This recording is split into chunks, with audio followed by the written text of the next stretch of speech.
시편 8편 1절로 9절까지 제가 봉독을 해드리도록 하겠습니다. 여호와 우리 주여, 주의 이름이 온 땅에 어찌 그리 아름다운지요. 주의 영광이 하늘을 덮었나이다.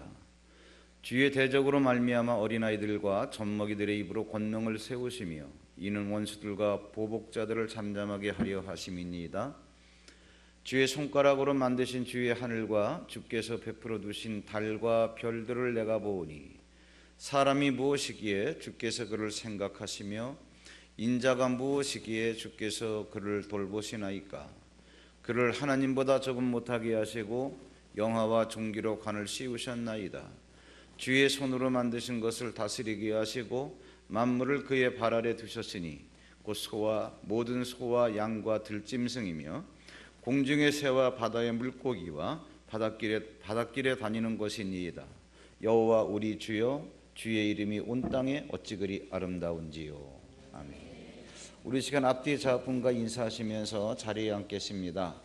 세상은 아름답습니다. 인생은 살아볼 만합니다.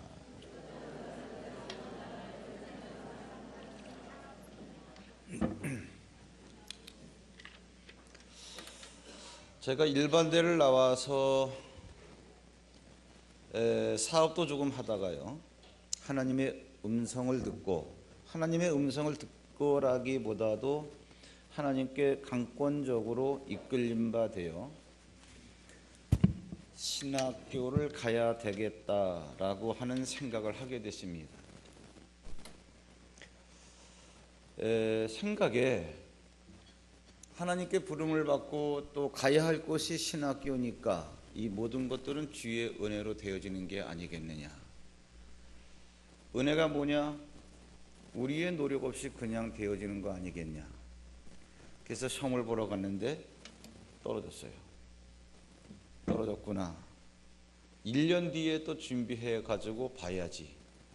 1년 뒤에 봤는데 또 떨어졌어요.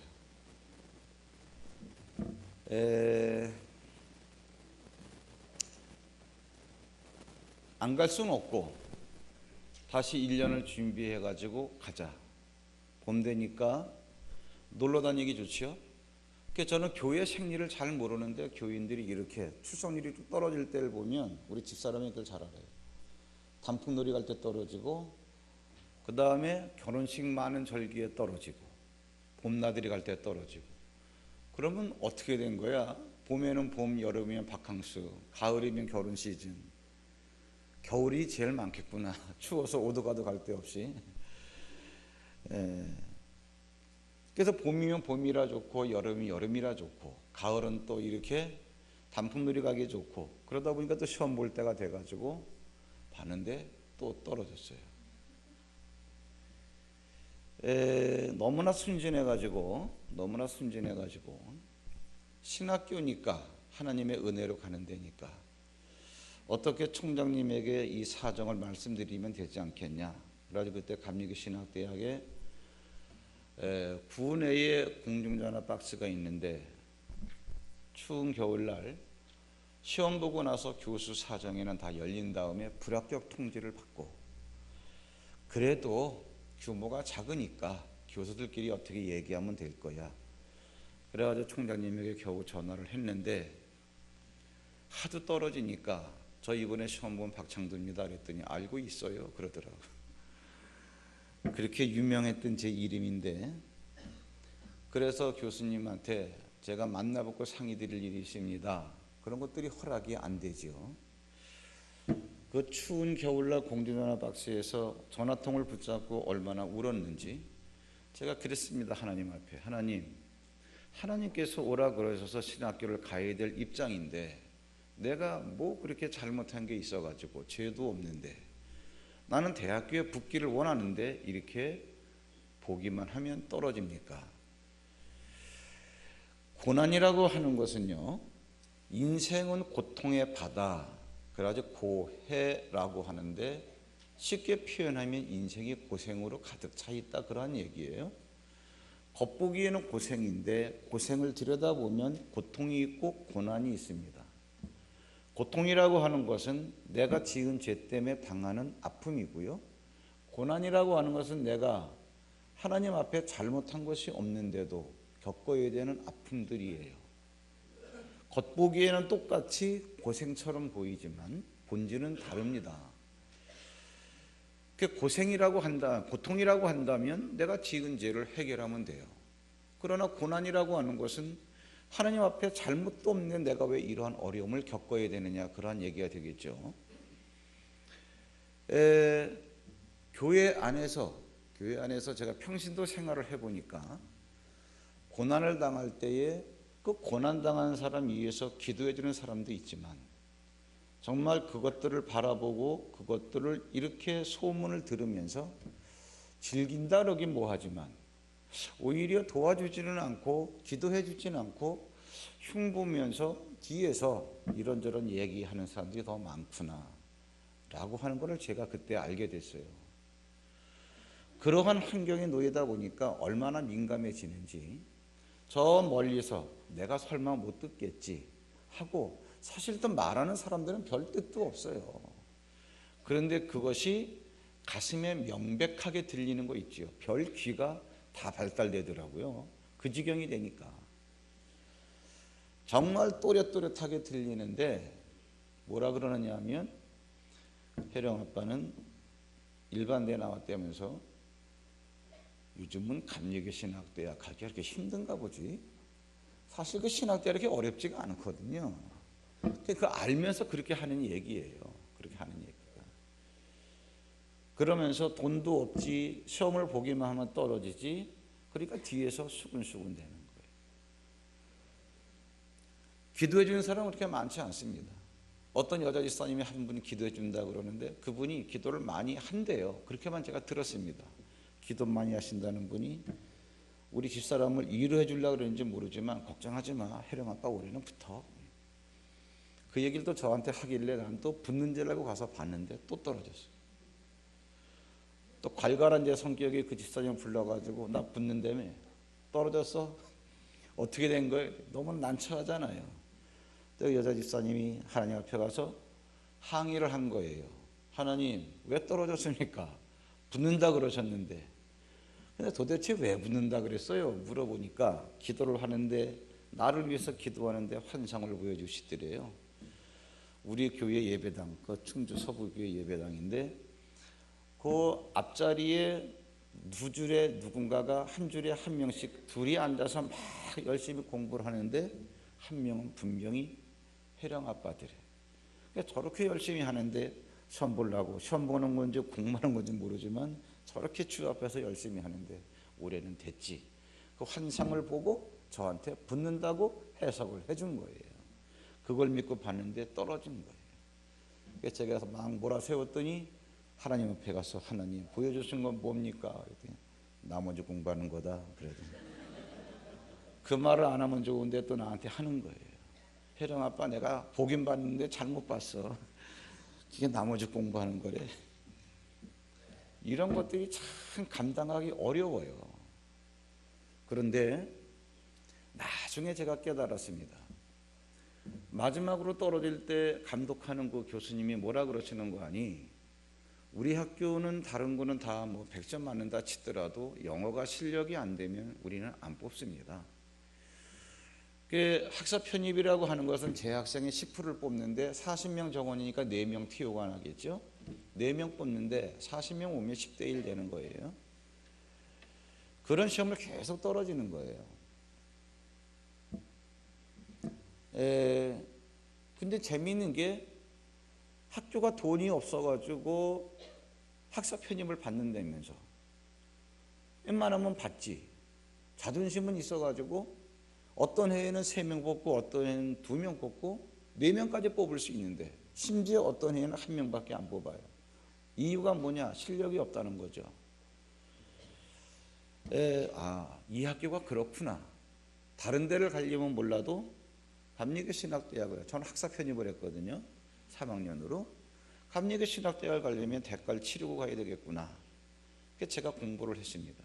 남들은 한 달 동안에 공부해야 얼마나 했냐 그럴지 모르겠지만 한 달 동안에 공부한 양은 굉장히 많아요. 하나님께서 그 기간을 통해서 저에게 참 많은 것들을 가르쳐 주셨습니다. 공부할 거 다 하고 갔는데 어쨌든 간에 시험은 너무너무 잘 봤어요. 그 해 시험 본 사람 가운데서 제일 잘 보지 않았나. 착각이 아니라 실제로 그랬습니다. 실제로. 그래가지고 이제 시험에 붙었는데 그 다음부터 하나님께서 그 시험을 치르게 하고 우수한 성적으로 합격하게 하는 그 과정을 통해서 뭐를 알려주셨냐 하면 주의 일이라고 하는 것은 또 신학교에 간다라고 하는 것은 은혜에 대해서 오해를 하지 말라는 얘기예요.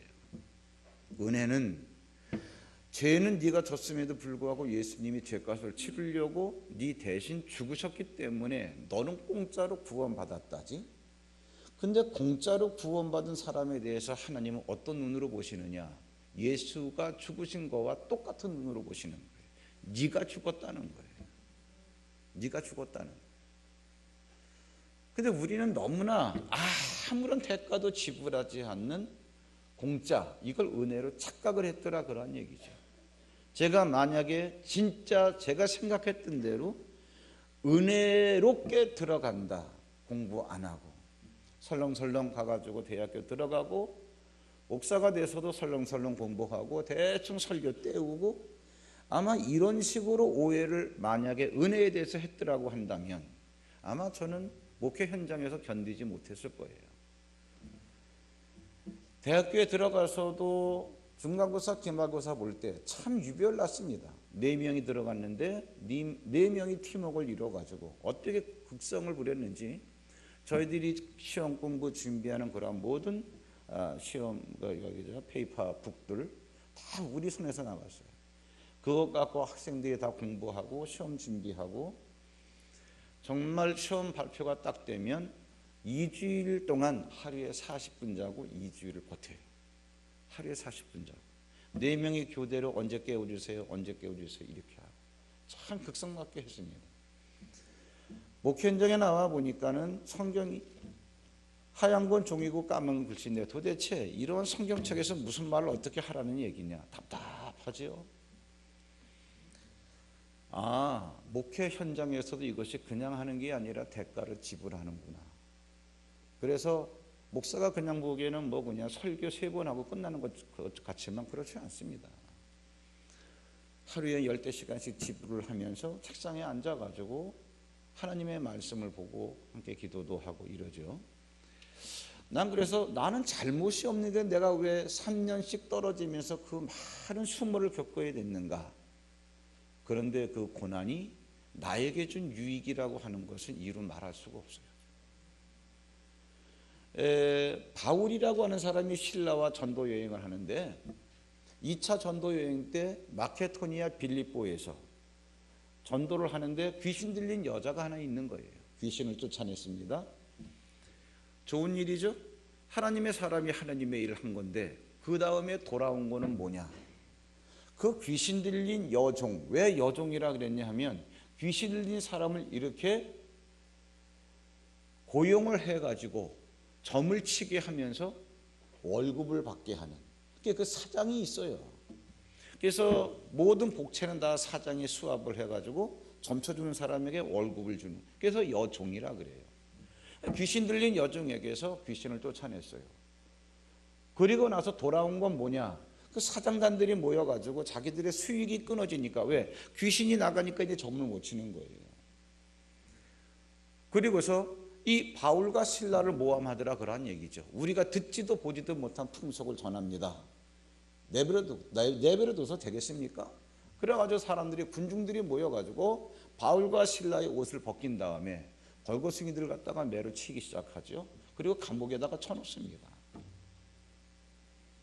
밤중에 바울과 실라가 찬양을 하죠. 죄수들이 들었습니다. 갑자기 지진이 났어요. 옥토가 움직였습니다. 그게 옥이 다 무너졌어요. 그때 옥을 지키던 간수가 자결을 하려고 칼을 배에다 딱 댔는데 바울이 뭐 그때는 흑벽돌이 막 무너지고 아수라장이 됐으니까 뭐가 뭔지 분별이 안 갈 거 아니겠어요. 죄수들이 있는지 도망가는지. 그런데 당연히 도망갔다고 생각을 했겠지요. 왜? 감옥에 갇힌 사람의 꿈은 탈옥하는 거니까. 그런데 간수는 이유 여하를 불문하고 죄수를 놓쳤다.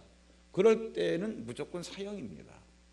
그러니까 내가 끌려가서 임무 태만했다고 고문받고 죽느니 차라리 내가 자결을 하지, 그거예요.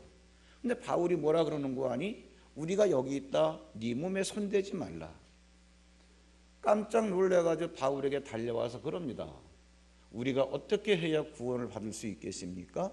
주 예수를 믿으라. 그리하면 너와 내 집이 구원을 얻으리라. 그리고 나서 2, 3일 있다가 상관들이, 자식 이 정도면은 이제 자기들도 화가 풀렸겠죠. 큰 잘못 없는데 가둬놓은 거니까. 화 풀린 김에 이 정도면은 됐어, 이제 풀어줘. 그래서 간수에게 시키니까 간수가 좋아가지고 와서 그럽니다. 선생들이요, 이제는 나가도 됩니다. 그랬을 때 바울이 뭐라 그럽니까? 안 나간다는 거예요.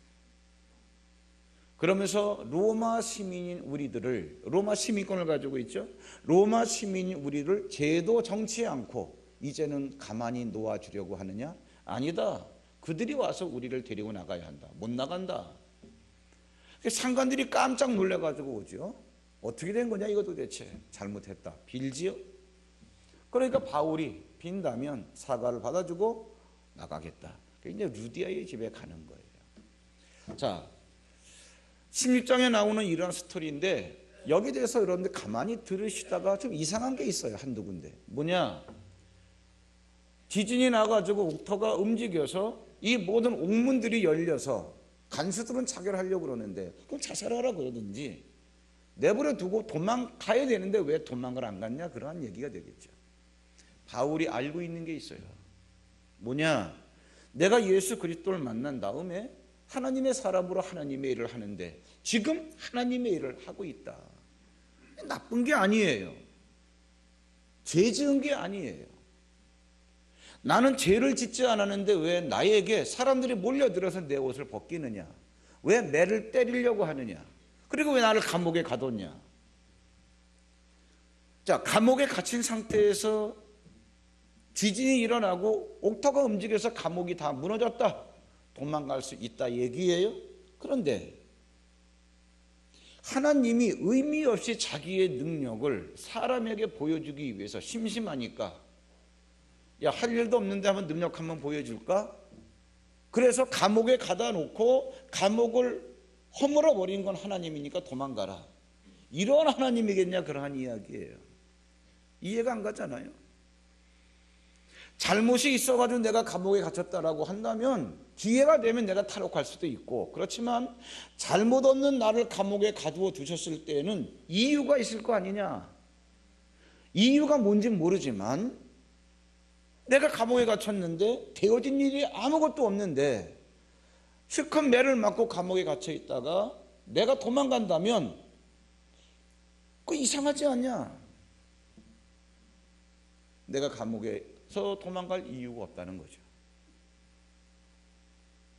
지금 내가 감옥에 갇혀 있고 매를 맞고 벌거벗겨서 이 모든 고난을 당하는 것은 너무나 고생스러운 일이지만 그거 좋아하는 사람이 어디 있겠어요? 그러나 이러한 고난 가운데 분명히 하나님의 목적이 있다라고 하는 것을 바울은 아는 거예요. 더 이상한 게 있어요.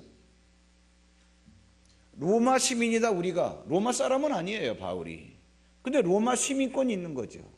그럼 미국 시민권자는 미국 사람이듯이 한국인이라 할지라도 미국 사람이 되는 거예요. 시민권자는.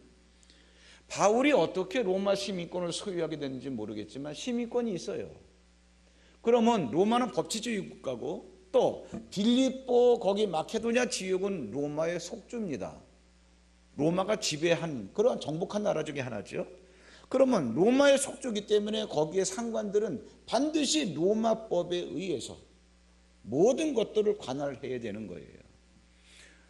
왜? 로마의 법치주의가 무너지는 거예요. 로마 시민을 그렇게 재판도 안 하고 다뤘다라고 하는 것은. 그러면 바울이 여종에게 귀신을 쫓아줬는데 돌아온 건 사람들이 몰려들어가지고 옷을 벗기더란 얘기죠. 그때 잠깐만, 로마 시민권을 보여주면 절대로 그렇게 바울을 다룰 수가 없습니다. 근데 바울이 그때 왜 시민권을 안 보여줬냐? 그러한 이야기예요. 바보냐?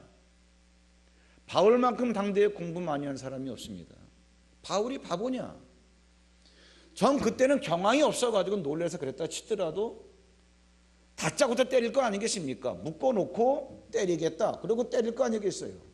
그러면 시간이 5분 정도라도 시간이 있었을 거 아니겠습니까? 옷이 다 벗겨진 다음에 묶어놓고 때릴 때, 때리기 전에 그때라도 로마 시민권 보여주면 되죠. 안 보여줬더란 이유가 왜 그랬을까? 성경에 나오지 않아요? 성경에 나오지 않지만 우린 미루어 짐작할 수 있죠. 뭐냐? 영적 세계를 분명히 알고 있는 바울, 고난이 뭐라는 걸 알고 있는 바울. 나는 잘못한 게 없는데, 나는 죄가 없는데 왜 내게 이러한 어려움이 오지? 이런 것들이 내가 원치는 않지만 이것이 나에게 닥쳐졌다. 하나님의 목적이 있다는 얘기죠. 틀림없습니다. 하나님은 내가 육체로 겪어야 되는 이러한 고난을 통해서 이루실 무엇인가가 있는데, 만약에 내가 로마 시민권을 써가지고 내 육체를 통해서 겪어내야 되는 이러한 고난, 이것이 없어진다면 무엇인지 모르지만 이루실 하나님의 놀라운 목적이 상실된다는 거예요. 이걸 아는 거예요. 뭐 짓궂게 얘기하자면 자기들을 괴롭히는 이러한 사람들, 그 지역의 상관들, 감옥 관리인들, 이러한 사람들이 엮여들게 만들어 버리는 거죠. 로마 시민권이 있어도 안 쓰고, 옥토가 무너져도 도망을 안 가고, 무엇인지는 잘 모르겠어요. 그러나 분명히 있어요. 바울은 이걸 아는 거예요. 상관들이 며칠 지나서 나가라 그랬는데 바울이 그 얘기합니다. 로마 시민권이 있는 자인데 정식 재판도 안 열고 너희들이 이렇게 해? 깜짝 놀랍니다. 상관들이 달려왔어요. 나가달라고. 너희들 잘못했지? 잘못했습니다. 그럼 내가 나가줄게. 실제로 그러고 나왔어요. 그리고 루디아의 집으로 갔더라 이렇게 나와 있어요. 루디아의 집이 누구냐? 빌립보에서 자주 옷감 장사를 하는 여자로서는 큰 재벌. 그런데 여러분 생각해 보세요. 귀신 들린 여종에게서 귀신을 쫓아냈다는 것 때문에도 이처럼 사람을 치고 감옥에 가두는데, 그런 귀신 쫓는 영적인 세계의 성경 공부를 내가 한번 여기서 정식으로 열어보겠다 했을 때 그게 가능할까요? 그런데 상관들이 이제는 약점이 잡힌 상태에서 나야 나 잘 봐도 내가 성경 공부할 거야. 루디아의 집에서 성경 공부를 하는데 상관들이 취한 조치가 뭐였을까요? 성경에는 안 나와요. 결과만 나옵니다. 뭐냐? 그 루디아의 집이 유럽에서 최초의 빌립보 교회가 됩니다. 이게 무슨 의미냐? 유럽 전역을 복음화시키는 데 있어서 거기가 원조가 돼요. 그리고 유럽의 이 모든, 그래서 로마 제국 서기 300년 콘스탄티누스 대제에 의해서 로마가 기독교를 국교로 정해버려요. 그리고 나서 이 복음이 아메리카, 미국으로 수출이 됩니다. 하나님은 그 시대에 쓰임받는 나라를 통해서 복음을 끌어가시는데 아메리카에 의해서, 미국 선교사들에 의해서 동남아 이쪽에 우리나라에도 복음이 들어왔어요. 그래서 우리가 그 덕에 구원받은 거예요. 이제 우리에 의해서 이스라엘로 복음이 들어가요. 그러니까 원래 1차 전도 여행에서는, 옛날에 사도행전 공부할 때 했지만 1차 전도 여행 때는 바울이 소아시아 지역을 전도했어요. 2차 전도 여행 때는 원래 1차 전도 여행했던 데를 다시 돌아보자 그래가지고 출발을 했는데 중간 지점까지는 돌아봤는데, 그래서 북쪽으로 가려고 그랬는데 그 길을 막아버리고 마케도냐의 환상을 보여주시는 거예요. 어떤 사람이 손짓을 하면서 건너와서 우리를 도와달라. 들어와 항구에서 배를 타고 마케도냐로 건너가죠. 처음으로 가보는 길이에요. 마케도냐의 첫 성이 빌립보, 거기서 만난 여자가 루디아, 거기서 입고를 당한 거예요. 나중에 알았습니다. 뭐를? 만약에 바울이 2차 전도 여행 때 원래 코스대로 그 소아시아 지역에서 비두니아 쪽으로 위로 올라가려고 그러면 위로 올라가서 오른쪽으로 쭉 뚫면 우리나라가 나와요. 동남아. 근데 세계 지도를 펴놓고 보세요. 러시아고 밑에 어떤 나라들이 다 올망졸망 있나? 우즈베키스탄, 키르기스탄, 무슨 탄, 파키스탄, 탄 너무 탄탄해가지고 이걸 뚫고 나오기가 어려워요. 이렇게 말하면 약간 오류가 있죠. 복음인데 왜 못 뚫고 나오겠어요? 우리 위해서는 좀 이렇게 익숙한 얘기인데 그 지역에는 다 모슬렘 국가이기 때문에 약속을 따라 태어난 자들이 극히 드물어요. 하나님의 복음이라고 하는 것은 약속을 따라 태어난 자를 찾아가는 길입니다.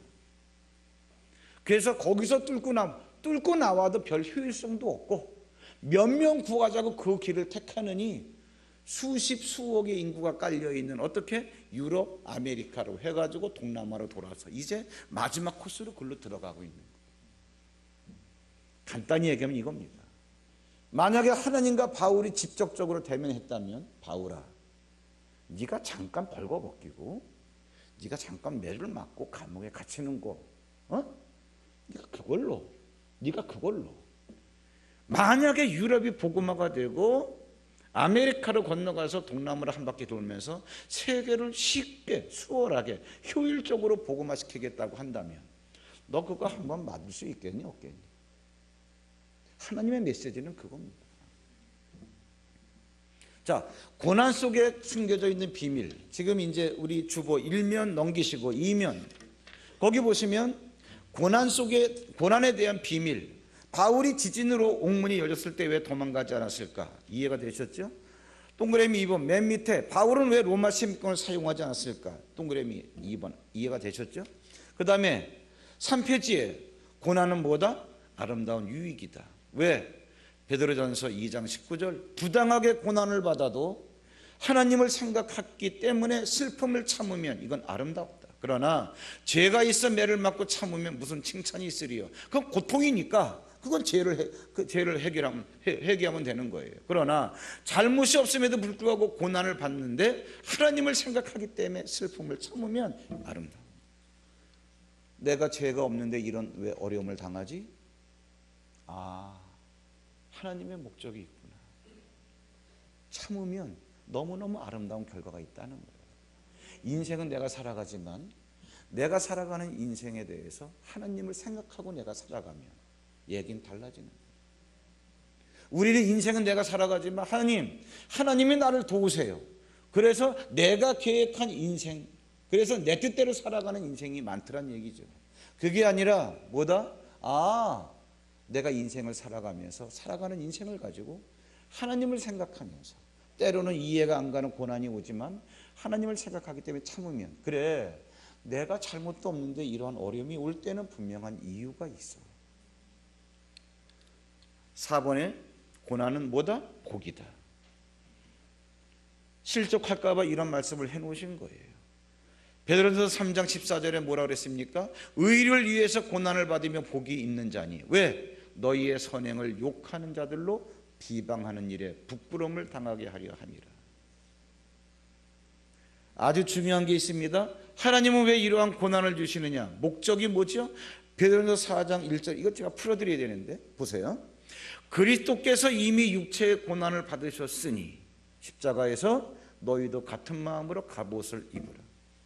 무슨 얘기냐면 너희들이 인생 살아갈 때 그래 예수가 내 대신 죽으셨으니까 이게 공짜로 받은 은혜야 그러지 말고 예수가 이유 없이 죄도 없이 십자가에 달리시고 그 이전에 채찍에 맞고 벌거벗기는 모든 모욕과 그 모든 고난을 당하셨는데 구원받은 자라고 한다면 이러한 예수 그리스도와 같은 마음으로 갑옷을 입으라. 그 얘기가 뭐냐면 너희들 삶 속에서 너희들이 잘못한 것 때문에 당하는 고통이라면 잘못한 걸 해결해야지.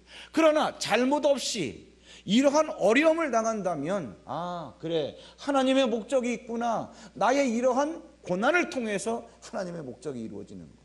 예수 그리스도가 십자가에 당하는 고난이 없으면 어떻게 세상 모든 사람이 구원을 받겠어요? 그것 때문에 예수님이 감수하시는 거예요. 그런 마음으로 너희도 갑옷을 삼으라가 뭐예요? 인생을 그렇게 살아라 그러한 얘기죠. 그 뒤에 중요한 얘기가 나옵니다.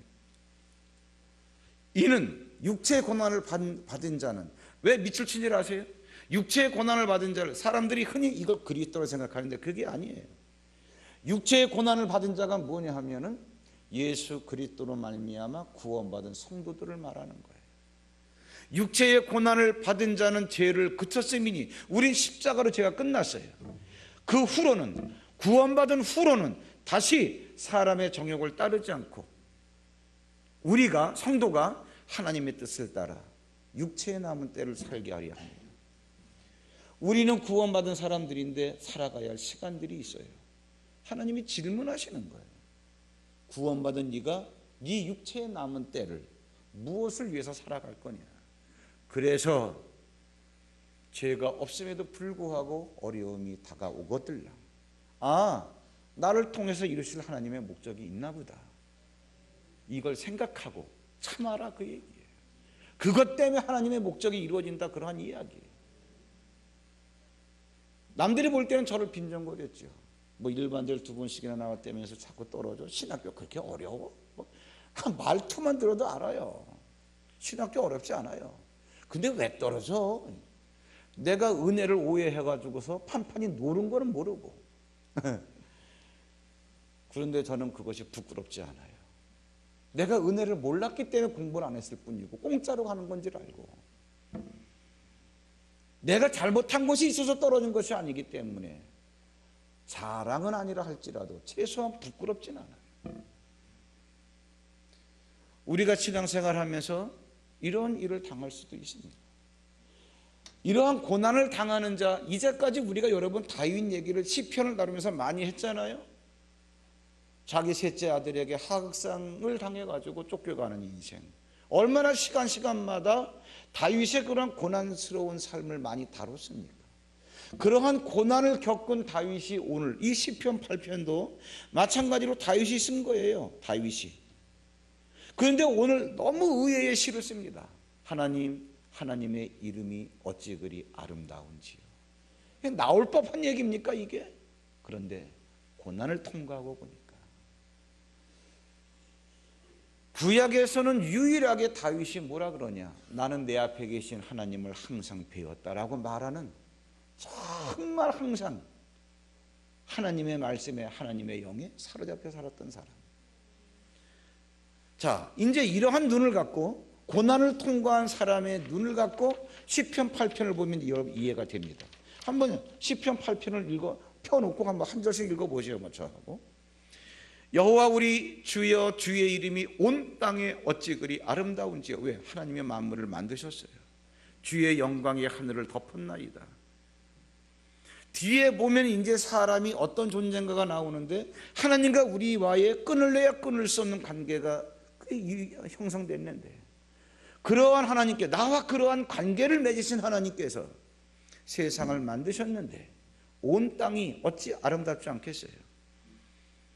2절, 주의 대적으로 말미암아 어린아이들과 젖먹이들의 입으로 권능을 세우시며 이는 원수들과 보복자들을 잠잠하게 하려 하심이니이다. 무슨 얘기냐? 주의 대적이라고 하는 것은 누구들이냐면 자신들의 힘을 믿고 이 세상에서 세상을 마음대로 이렇게 활보하는 사람들. 그런데 그러한 사람들 앞에서 젖먹이와 어린아이들의 입으로 권능을 세우시며, 무슨 얘기냐? 이거는 이미 예수님 때 성취가 됐어요. 성전에 가가지고 매매하는 자들의 상을 뒤집어 엎고, 비둘기 이러한 것들 갖다 짐승 갖다 막 가지고 노끈으로다가 때리고, 환전하는 사람들의 그 상을 뒤집어 엎고, 그때 대제사장들이 도대체 저 사람은 누군데 무슨 권세로 저런 일을 하지? 그분이 예수신 거를 알아보질 못하는 거예요. 근데 어린아이들이 노래를 해요. 그 어린아이들의 입으로 뭐라고? 예수 그리스도에 대해서. 그 노래소리를 듣고 예수님이 그런 말씀을 하십니다. 잘났다라고 하는 대제사장은 내가 누군지 모르는데 이 젖먹이 어린아이들의 입으로 나를 노래하게 함으로써 하나님께서 온전하게 하셨다. 더군다나 여러분 보세요. 여러분들은 지금 교회 와서 예배 드리는 여러분들이 나는 돈도 없어, 나는 배운 것도 없어, 나는 백도 없어, 아는 사람도 별로야. 나는 이런 것들 때문에 아마 여러분 자신에 대해서 열등감을 가질 수도 있을지 모르겠지만, 바울이 전도한 많은 교회 가운데서 고린도 교회가 영적으로 가장 풍성하다. 주변 사람들이 고린도 교회를 많이 부러워했어요. 그런데 그러한 고린도 교인들이 어떤 사람이었는가, 교회 다니기 전에는 잠깐 보고서 넘어올까요? 고린도전서 1장을 봐보세요. 고린도전서 1장 26절에 보시면 고린도 교인들이 어떤 사람들이었나가 나옵니다. 1장 26절 보세요. 고린도 교인들, 형제들아 너희를 부르심을 보라. 뭐를 보라는 거예요? 자기들끼리 하는 얘기니까 금방 알아듣지요. 육체를 따라 지혜로운 자가 많지 아니야. 육체를 따라가 뭐냐? 세상 하늘로부터 온 지혜가 아니라 세상에서 똑똑하다, 너무 많은 것들을 알고 있어, 이렇게 머리가 잘 돌아가, 이러한 눈으로 바라볼 때 육체를 따라 세상적으로 너희 가운데 지혜로운 자가 많지 않다. 그래. 다 미련하더라 그런 얘기죠. 세상 물정도 모르고 돈 버는 방법도 잘 모르고 야가 빠지지도 못하고 그 얘기하는 거예요. 육체를 따라 지혜로운 자가 많지 아니하며 능한 자가 많지 아니하며 문벌 좋은 자가 많지 아니하도다. 다 보니까 초등학교 잘 나왔어요. 중학교밖에 못 나왔더라 그런 얘기죠. 그런데 27절, 우리 하나님께서 세상에 미련한 것들을 택하사 너희 같은 사람들을, 모자라는 사람들을 택하사 지혜 있는 자들을 부끄럽게 하시려고, 그 다음에 세상에 약한 것들을 택하사 강한 것들을 부끄럽게 하여 하시고, 하나님께서 세상에 천한 것들과 멸시받는 것들과 없는 것들을 택하사 있는 것들을 폐하려 하시나니 이는 아무 육체도 하나님 앞에서 자랑하지 못하게 하려 하심이라 그랬습니다. 여러분, 누가복음 4장에 보면은 마귀가 예수님 앞에서 이런 얘기합니다. 천하만국의 영광과 권세를 보여주면서 이 모든 것은 내게 넘겨준 것으로 내가 원하는 자에게 주노라. 그렇습니다. 아담이 선악과 까먹은 이후로 마귀 유혹에 졌기 때문에 아담이 다스리던 세상 모든 영광과 권세는 마귀에게 넘어갔어요. 그렇게 마귀가 다스리던 이 환경 속에 예수님이 오셔서 십자가를 지심으로 다시 마귀를 진멸하시고 마귀가 주무르던 세상 모든 것을 예수님께서 다시 굴복하게, 예수 이름 앞에 굴복하게 해놓으셨어요. 그 굴복시켜 놓은 세상을 예수님을 믿는 자들에게 주신 거예요. 이렇게 회복된 인생을 하나님의 자녀들에게 주셨기 때문에 다윗은 이것을 내다볼 뿐만 아니라 자기 당대에는 이 세계를 아는 다윗은 말씀을 붙잡고 이 세계를 누린 거예요. 하나님, 온 땅이 어찌 그리 아름다운지요. 하나님의 이름이 하늘의 그 모든 것들을 다 덮었나이다.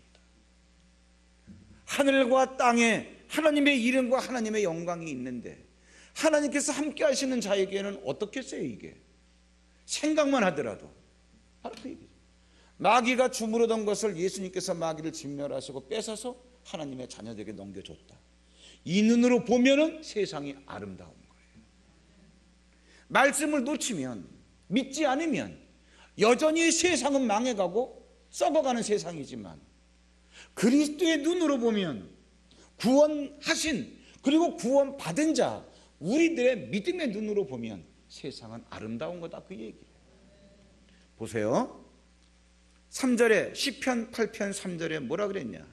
주의 손가락으로 만드신 주의 하늘과 주께서 베풀어 두신 달과 별들을 내가 보오니 사람이 무엇이기에 주께서 그를 생각하시며 인자가 무엇이기에 주께서 그를 돌보시나이까.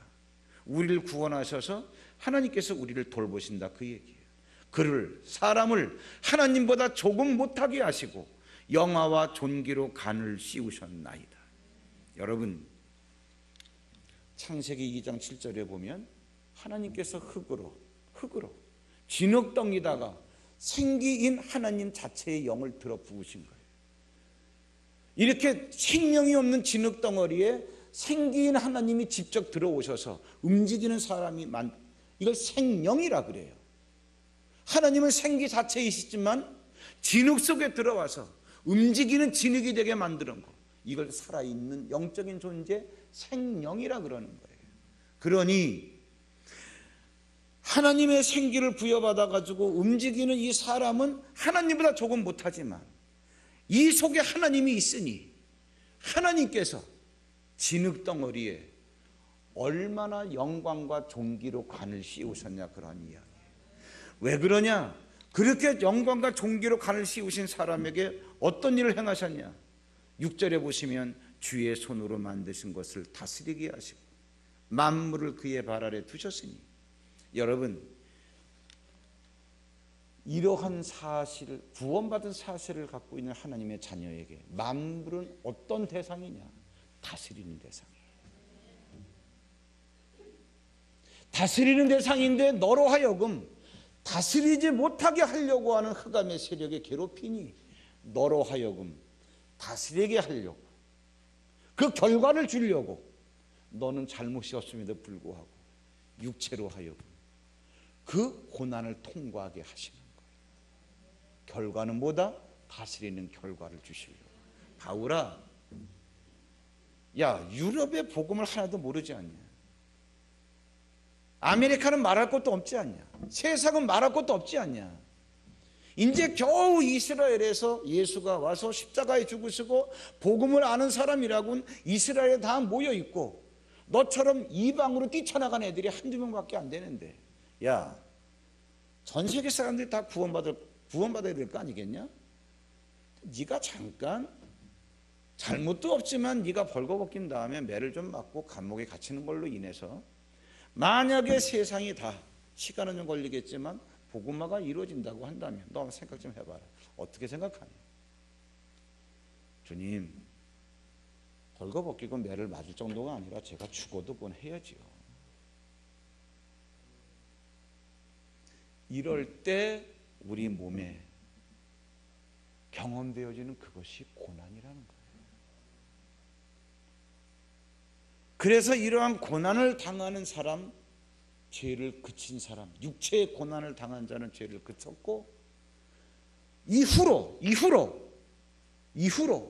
너에게 남아있는 시간을 정욕을 위해서가 아니라, 이제까지 그렇게 살아왔지, 예수를 모를 때는. 그러나 예수를 안 다음에 네 육체를 가지고 네 육체의 남은 때를 하나님을 위해서 살게 하려고, 죄가 없어도 네 육체에 고난을 당하게 하는 거다, 그런 얘기예요. 질문을 하셔야죠. 하나님, 제가 잘못이 없는데 왜 저에게 이런 어려움이 오지요? 하나님의 대답을 들어야죠. 그거는 대가다. 하나님의 목적을 이루기 위한 대가다. 그걸 통해서 이룰 나의 목적이 있다. 피하려면 피할 수 있지만 네가 그걸 피하면 너를 통해서 이루어질 목적은 상실되는 거다. 자, 이러한 의미에서 시편 8편을 다윗이 이걸 얘기하는 거예요. 이게 지금 이걸 얘기하는 거예요.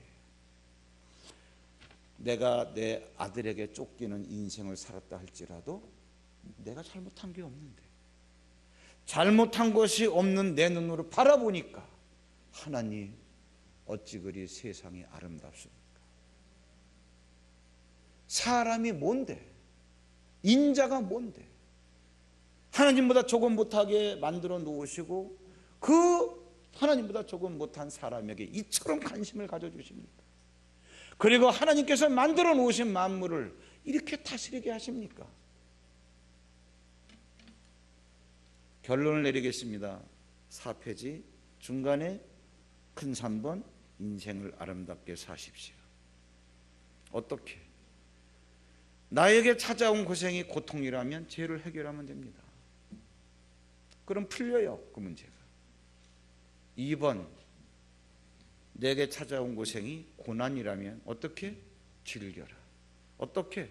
그 고생이, 즉 그 고난이 어떠한 것이든 부끄러워하지 말라는 얘기예요. 그것이 가난이든, 그것이 질병이든, 그것이 사업의 부도든, 누가 나를 배신했던, 너에게 죄가 없이 당한 그러한 일이라면 너 그거 부끄러워하지 말아라. 두 번째는 뭡니까? 분명히 여러분들이 마음속에 정리하셔야 될 게, 그러한 고난에는 이루실 하나님의 목적이 있다는 거예요. 꼭 마음에 새기시길 바랍니다. 우리 이 시간 주품에 나를 품어 주시옵소서. 주님 능력의 팔로 나를 덮으시옵소서.